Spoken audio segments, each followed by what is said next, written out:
Hey everybody, it's your boy VG Time back again with another Dragon Ball Super Card Game deck profile. This time we are looking at Masters format, and this is a deck I was going to bring to a regional, but seeing how I have just been too busy to really get into them, I decided to just make a deck profile for it. And if you want to give it a shot, I will have a link down in the description where you could go to it and copy it down and give it a try. So this right here is one of the few combo decks in Dragon Ball. It's a deck that only I seem to play, but I think it is an extremely strong deck. I have made multiple turn two wins off of this deck, and it has a decent amount of resilience if you're willing to be a little bit more patient in certain matchups. So I know a lot of people know about the Black Broly Z Leader. The Z Leader, of course, playing the 8 drop for free, and then the 8 drop playing a 7 drop. So most of the typical deck lists would play this guy down, and then they will use their Z Leader ability to play this guy using his own skill. We don't do that in this deck because if you notice, if you use this guy's skill, you will have to discard your hand other than this card in order to play him. Instead, what we do is we play a heavy Agents of Destruction package for the sole purpose of running Babidi and using the Agents of Destruction Strikes Back. Babidi gives us the benefit of reducing the cost of the ultimate in our hand by one, so that when we play the 8 drop, we get to play the ultimate straight away. And then Agent of Destruction Strikes Back helps us to get to manipulate our life totals to get to where we want to get to on that play. So your typical turn would be to go Hatchiyak into a Babidi, and you will use that opportunity to see if the ultimate is in your deck. If it is in your deck, cool, it's time to start digging and you're going to start putting some work in. If it is not in your deck, super cool, because now it's time to start ripping life like viciously. If you're fortunate, you also have one of these in your hand, so you get to free play it, reveal 2 cards, add a life, and hopefully you get 1 or 2 of those cards. And then you kind of just, if you went first, you pass a turn. If you went second, you would then swing with the leader, rip another one of your life to the drop, middle 3, and then be fine with it. Because of the new energy marker rules, this deck becomes even more powerful because we have 1 additional energy. One of the things that kind of came up is that you sometimes need to have 1 more search, and that 1 more search slow the deck down by 1. Now with the energy marker, you could use the marker for that 1 more search, and now you're totally fine as far as being able to still go into your combo plays. The main thing that we got that makes this deck much better besides the energy marker is this new TP SS4 Broly Provoking Attack. This card right here solves a lot of issues for the deck. First is that you have this activate main limit 1 where you can pay 1. That says if your leader is a black Broly card and you discard this card from your hand, play it to 1 green Broly card with an energy cost of 1 from your deck. Shuffle your deck, then add up to 2 cards from your life to your hand. So again, more life manipulation. And of course, the card that you're grabbing is Broly Dawn of the Rampage. Sometimes you might need to actually start with this play. And if you do so, you get Broly Dawn. You just want to make sure you know that the ultimate is in the deck, even though it does have quite a few targets. And then hopefully you could get there. The other thing is that this allows you on the turn that you go for your Z Leader to go into your combo to have another big body. Because it has the auto that if your leader is a black Broly card, it's your turn and you discard 1 card from your hand. When your life leaves your life area by 1 of your skills, play this card from your drop, then send this card in your battle area to the warp at the end of the turn. So typically what happens is you'll be down to 3 when you go into your Z Leader. Or at least that's what you should be doing, is going down to 3 when you go into your Z Leader. And then when you use this card's second auto, that when it is placed in your drop area from your hand by a skill, and your leader card is your Broly card. Choose up to one Broly's ring from your deck, activate it, then shuffle your deck. If you do, choose one or two cards in your life, add them to your hand. One of the other cards you want to look for and make sure it's there is Broly's ring. And if so, when you go into this guy, you're going to play the Broly's ring. You're going to add life down to 1 so that you could then trigger this guy's on attack ability. And if for those that are not familiar with this ultimate and what his on attack ability is actually kind of stupid. It's double strike, dual attack, 40k on attack. If your life is at 1, your opponent discards their hand. Simple as that. So that's the general combo, and that's kind of what you want to play towards, right? There's a lot of decks that, well, I can't say there's a lot of decks that can't answer it, but if your opponent is not aware of how fast this deck can actually be and when the potential kill turn could be, sometimes they do, stuff like tap out because they think the deck is slower than what it is, and then they just die. Or they keep a greedy hand and don't have the floodgate they need to prevent you from killing them, or, a bunch of other random things.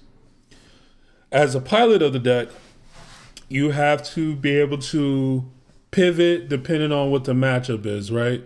So one of the other benefits of running a heavy agents package, and some people at Nat saw it, is that you get to play a very wide aggro deck out of nowhere, right?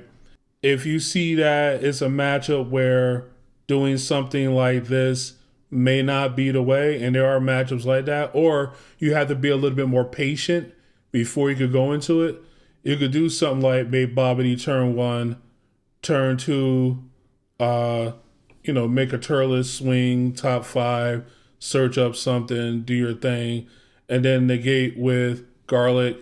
Garlic goes into Janemba, and then you get to, on a crackback, swing, use Janemba, bounce Garlic, and then your opponent swings again, you Garlic again, you go into a super combo. You playing like a cool tempo agents deck, right? It's not the greatest idea, but certain decks really can't handle you just 2 for 1 off of 1 energy and then swinging a bunch of 15s at them. And then once you make them use resources to deal with that board, that's when you just go Z leader into the A drop into ultimate, kill them. Another line you got to kind of keep aware of is whether or not you should swing to go into the Z leader. So certain decks, swinging on them right away and having your leader be the first swing is horrible. So prime example, if you're going against yellow, right? So if you're going against yellow, it may not be the best idea to swing with your leader only to get it nimbused. So you want to awaken and just hard go into your Z awaken and then make your plays. Then once you make these guys, then you swing with the ultimate first, rip their entire hand. Yes, they might have got that nimbus off, but you're okay with that because you just ripped their entire hand. And now they still have to hold a swing of 30k double, which you're going to have to take. And then you will swing 40 double, rip 2 more cards, rip those 2 cards you gave them out their hand, and then hit them and give them 2 more cards, but leave them at like 1 or 2 life. At that point, you probably shouldn't be dead because you should still have like 8 to 9 cards in hand, maybe even a little bit more depending on how many copies of this card you got and how well it hit, as well as the fact that you're a draw 2 awakening leader. So at that point, granted, it's not so super safe like it used to be because of how good Z decks are nowadays and how cheap things are, but you're usually relatively safe, even though you're at 1 life at the time you're making that play. Speaking of Z, this is what the Z deck is looking like right now. It's nothing special, but this card, you kind of just have to remember to charge a black at some point or use the energy marker for it. So if you happen to have everything else, you don't want to use your energy marker to make any of these plays. You just want to do your thing. And if your opponent still somehow is living, you want to use the energy marker to go into this SS4 and then you want to make sure you get rid of enough cards to go into the 25k double to go for the kill. Broly's Ring is sometimes an issue. So what sometimes happens with Broly's Ring is that you get it into your hand. If that happens, you want to go into a Dr. Gero or go into a Vegeta. Gero is the better card for the Broly's Ring situation, but Vegeta is like if you're in a situation where you just need a card, you just need to dig one deeper, and you don't have like a green card that you could sacrifice to that. Also, you want to make sure you sequence your bottom decking before you do your top search shuffle. So if you have, for instance, this Broly in your hand, a copy of this, and a copy of Kai, you want to make sure you do this first, then go Kai, grab something bottom deck, so that way you put 5 to the bottom before you play this card right here, and then top 7 search. Seems really little, seems kind of inconsequential, but is actually a very important bit of sequencing. And yeah, that's about it. It's a very fun deck, very powerful deck. Cards to look out for, if I had to say, is stuff like managing your opponent's life total so that you're immune to certain cards. Like, for instance, if you're going against red, what you don't want to do, especially, like I say, they're at 6. They awoke, they're at 6. What you don't want to do is swing with this guy and put them to 4 and then swing with your leader, with your ultimate. What you instead want to do is do that play I mentioned earlier, where you would go into the Z leader before you swing. You would then go into these guys, and then you would swing with this guy and rip their hand first so that you don't have to worry about explosive dance. Once you do that, red shouldn't be that big of a problem because you're going to take that 2, go down to 4. Then you're going to swing with this, put a couple of cards on it. They're probably going to have to take it. Swing with this again, rip their hand, kill them. What you also want to make sure you do during that process is make sure you combo at least one of these, because there's a chance that your opponent does draw the dance randomly. And at that point, you want to be able to swing with something and kill them. So you're most likely going to have a 15k, so you'll be able to swing with one of your random agents you have out and hit them. And then you're going to want to be able to swing with a big boy and deal with that.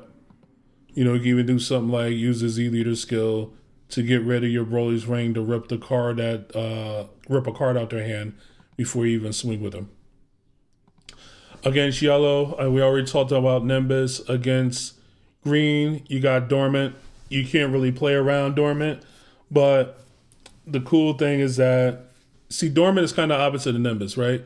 So what you want to do with Dormant is swing with your leader, let them Dormant, do your Z leader shenanigans, go into this guy, give them the cards, then swing with this guy and rip the cards out their hand. And depending on their board state, if they have a decent guy out, you don't have to swing at leader with this. You could just swing at one of their guys. And if you do, you could take out that guy as well as rip their hand. And green doesn't, nowadays green draws a lot, but historically they don't recover incredibly well. Against blue is probably the most traumatic one. Actually, I won't say that, but there is a particular card that's super annoying in blue, and that's Pilou Shuumai. It's kind of ubiquitous. You also have the issue of Android 17, Defender of Friends, both of which are super annoying. I don't have a side deck shown here, but there's not really great options for dealing with this situation. One thing that you do have is access to that extra card that deals with a 3 or less on swing, but you kind of have to either wait a turn, which could make you lose the game, simply because your opponent was able to get even more defense in the blue matchup, or you will have to have the nuts. You would have to have this plus this already in hand, and then also have that card. I forgot what the name of the card is. Let's do a quick look. This is a card here, Begrudging Allies. It says if your life is 4 or less, reduce the energy cards discarding your hand by 1. It deals with a 3 or less. And additionally, if your leader is black, you can just send 1 battle card from your opponent's drop through the warp, which does come up.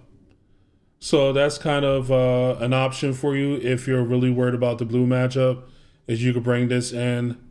And if you happen to have the extra energy or are willing to wait a turn, you could go with Begrudging Allies to stop the worst case scenario. And this is it. Hopefully you guys enjoyed the video. I'll catch you guys again next time. And this is VG Time signing out.